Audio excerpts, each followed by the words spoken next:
Salam l'équipe, salam la team des Z, et j'espère que vous allez bien.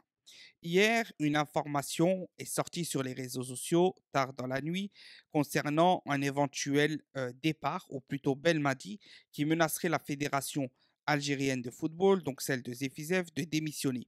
Parce qu'il sera en colère contre certaines nominations qui ont eu lieu au sein de la FAF. On peut penser au DTN, au DEN, bref, les noms ne sont pas cités, les postes ne sont pas cités. Mais on va essayer de réfléchir à tout ça et voir.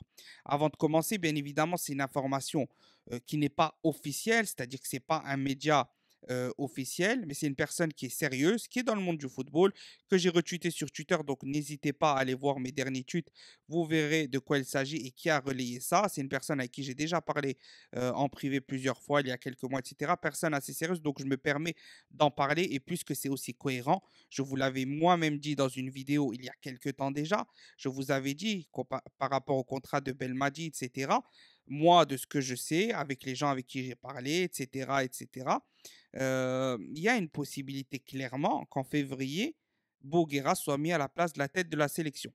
D'ailleurs, cette personne cite que Bouguera a cette fois-ci officiellement été sondé, ou plutôt a été sondé pour remplacer Belmadi. Donc moi, je vous avais dit que certainement s'il gagne la CHAN, ils allaient l'appeler, mais qu'il était déjà dans les petites notes. Mais là, ça y est, il aurait été cette fois été sondé. Donc là, on arrive, si c'est vrai, si c'est une rupture, moi je garantis rien, je vous transmets l'information et on essaye de la décortiquer ensemble. Et n'hésitez pas à réagir. Est-ce que vous pensez que c'est vrai, c'est faux? Et si c'est vrai, est-ce que vous comprendriez le choix de Belmadi? Alors, on va être très clair, on va être très clair, très clair, très clair. On va rentrer dans le vif du sujet. Que Belmadi soit en colère après la nomination de Biskiri, de Djelloul, d'éventuellement DEN comme Iril, c'est totalement compréhensible. Qu'il menacerait de démissionner, de quitter cette FAF, de quitter la sélection nationale d'Algérie, c'est totalement aussi compréhensible si c'est le cas. Pourquoi? Parce qu'après le choc du 29 mars, où on sait d'où vient l'erreur, on sait d'où viennent les manigances, mais aussi on sait aussi que tout était orchestré au sein de la Fédération algérienne de football pour laisser faire ça. Pour laisser faire ça. Si après ça, on n'a pas compris, ceux qui sont au-dessus n'ont pas compris, c'est qu'ils ne veulent pas le bien du football algérien. Je pense même que ça, c'est une façon de dire à Belmadi, pars parce qu'on ne va pas t'aider, pars parce qu'on ne va pas t'aider. N'importe quel patriote fier qui aurait des pouvoirs de décision et ceux qui ont les pouvoirs de décision après cette Coupe du Monde 2022 à laquelle on n'a pas assisté, ils feraient tout pour aider le pays à se relever. Là, ce n'est pas le cas. C'est pas le cas. On a déjà parlé du DTN. Je vous invite à revoir mes vidéos. Vous allez dans l'onglet vidéo, vous regardez DTN, etc. On a fait des vidéos sur le DTN, on a fait des vidéos sur la FAF, on a fait des vidéos sur tout ceci, etc.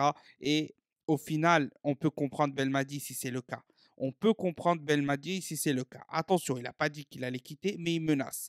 En gros, ce qu'il attend, c'est peut-être du changement. S'il ne s'agit pas de la DTN ou du DEN, il peut s'agir d'un des membres du bureau fédéral. Je vous avoue que je n'ai pas suivi ces derniers temps beaucoup les informations sur le football, etc. Je ne sais pas s'il y a eu des nominations problématiques au niveau du bureau fédéral, d'accord?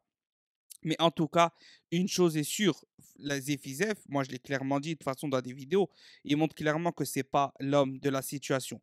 Il est en train de faire n'importe quoi. C'est un Raourawa très, très, très low cost parce qu'au moins Raourawa, il avait quand même des idées qu'il mettait en place avec force et vigueur, même s'il y a beaucoup de choses que j'appréciais pas chez lui, qu'il a fait n'importe quoi à certains moments, mais au moins il avait il avait de l'ambition. Zefizef, on voit que c'est que du blablatage. Les choix sont mauvais, etc., etc., etc. Donc, voilà pour ce qui en est de cette information. Possible, selon moi, mais à prendre avec des pincettes quand même. On n'est pas certain de tout ça. En tout cas, ça reste cohérent. Ça reste cohérent avec l'actualité, avec tout ce que personnellement je vous dis depuis plusieurs mois, plusieurs semaines. Je vous dis clairement que ce n'est pas sûr que Belmadi reste pour plein de raisons, des raisons officielles et des raisons officieuses. Vous pouvez aller voir mes vidéos sur, sur le contrat de Belmadi, sur la FAF, etc. On répète, mais parce que tout est là, toutes les informations. Pour ceux qui me suivent, j'ai essayé de vous les donner, de vous les transmettre et de décortiquer ça. Maintenant, si Bouguera vient, sincèrement, je ne sais pas ce que ça va donner. On attend déjà de voir cette CHAN 2023 et on verra ce que donne le coaching de Belmadi. En tout cas, n'hésitez pas à réagir à cette vidéo, me dire quel est votre avis. Est-ce que C'est une information qui est vraie, fausse, possible? Est-ce que euh, vous comprendriez Belmadi s'il fait ça ou est-ce que vous ne le comprendriez pas? Voilà, à vous de débattre de tout ça. Et voilà, salam l'équipe.